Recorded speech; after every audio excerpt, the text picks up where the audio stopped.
तो भाई रीट के सभी भावी विद्यार्थियों को मेरा प्रणाम। तैयारी आपकी चल रही होगी और अब जो मैं 10 दिन बचे हैं, 10 दिन में पास होने का मेरे पास कोई फॉर्मूला नहीं है। नए विद्यार्थियों से पहले चर्चा ये करते हैं कि नए जो विद्यार्थी है उन्होंने जो तैयारी की है वो कई रूप में तैयारी की है। यानी आपकी तैयारी करने के कई माध्यम है। हो सकता है आपने ऑफलाइन कोचिंग ज्वाइन की होगी, हो सकता है आपने ऑनलाइन कोर्स लिया होगा, हो सकता है आप यूट्यूब से पढ़ रहे हो सकता है आप सेल्फ कर रहे हो। इसके अलावा तो कोई ऑप्शन ही नहीं है, चार ही तो है। पहली बात तो ये, जो विद्यार्थी ऑफलाइन कोचिंग ज्वाइन की थी, अगर आप अब भी कोचिंग जा रहे हो तो या तो आप बहुत भोला हो या बहुत बड़ा मूर्ख होते। छोड़ तो आपको एग्जाम से 1 महीने पहले ही देना चाहिए था, लेकिन अब भी आप जा रहे हो कि कुछ होगा, आपको कुछ ऐसा ब्रह्म ज्ञान दिया जाएगा, कुछ संजीवनी दी जाएगी, या फिर ये बच गया हमारा पूरा, इस उम्मीद से अगर अब भी आप जा रहे हो तो भाइयों थे बहुत भोला हो।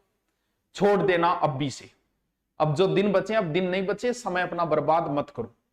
ऑनलाइन जो पढ़ रहे हैं, अब अगर आपका 80% हुआ है ऑनलाइन के अंदर आपका सिलेबस का मतलब सिलेबस संपूर्ण मिल जाता है, लेकिन 80% आप पढ़ पाए तो कोई बात नहीं, छोड़ दो। बाकी छोड़ दो, आपको तो 90 ही तो लेके आने हैं, तो उस हिसाब से आपको उतना ही करना है ऑनलाइन के अंदर। अब देखना भी अगर पढ़े ऑनलाइन तो सिर्फ वही देखो कि जैसे संस्कृत की शिक्षण विधियां ओनली वही देखो, उसको भी स्पीड बढ़ा के देखो, उसमें भी हो सके उतना समय बर्बाद कम करना है। अब कोई नया कोर्स नहीं फेंक लेना है, भले किसी प्रकार का हमारी ओर से कोई उभर आए, आपको अब विश्वास करना ही नहीं, दिन 10 बचे, ऐसा कोई कदम नहीं उठाना है। कुछ बच्चे यूट्यूब से पढ़ रहे थे, यूट्यूब को भी वही फॉर्मूला रखो, समय बर्बाद मत करो इनके चक्रों में।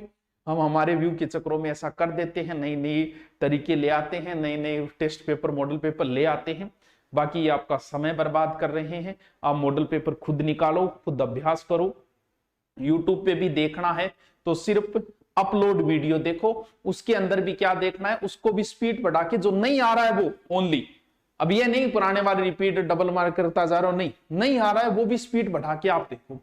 सेल्फ स्टडी कुछ नहीं, जैसे चल रही है वैसे चलने दो, क्योंकि काम तो ये, यानी इन सभी में सर्वश्रेष्ठ जो है वो सेल्फ स्टडी ही सर्वश्रेष्ठ स्टडी मानी गई है, उसे ग्रंथों में लिखना भूल गए थे। चल, अब ये तो होगी आपकी तैयारी चल रही है वैसे चलने दो। नए स्टूडेंट जो है, अगर आपका 80% सिलेबस है तो आप, अब मान लो कि कोई नया स्टूडेंट था, उसको संस्कृत नहीं पढ़ पाया वो, और 10-12 क्वेश्चन का उसे जुगाड़ करना है, तो संस्कृत में भी तो 2 पार्ट है, एक ग्रामर है, एक शिक्षण विधियां है। ग्रामर को 10 दिनों में रिपीट मार के और तैयार करके प्रश्न करके आना बहुत मुश्किल काम, तो फिर बाकी बच गई 10-12-15 नंबर शिक्षण विधि की आएगी, सिर्फ उतना ही पढ़ ले। अब मान लो कि बेचारा कोई नया विद्यार्थी था, कोचिंग में सिलेबस हो नहीं पाया, शिक्षण विधियों के नोट्स नहीं बना पाए।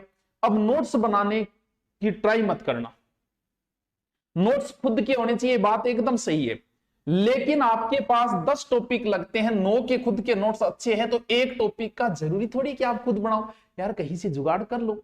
अगर आपकी शिक्षण विधियां, मान लो किसी की सामाजिक की, साइंस की, हिंदी की, किसी की भी शिक्षण विधियां आप नहीं पढ़ पाए, पढ़ना है, अब क्या करना है, इससे कोई फर्क नहीं पड़ेगा। 10% अगर आप कहीं से शिक्षण विधि ले आते हो, किसी की ले आओ, आपके साथी की बनाई हुई ले आओ, किसी कोचिंग की ले आओ, उसको रिपीट मार लो 10 दिनों में, आपका जुगाड़ हो जाएगा। 15 क्वेश्चन में 10-12 क्वेश्चन का आपका जुगाड़ इतना हो जाएगा।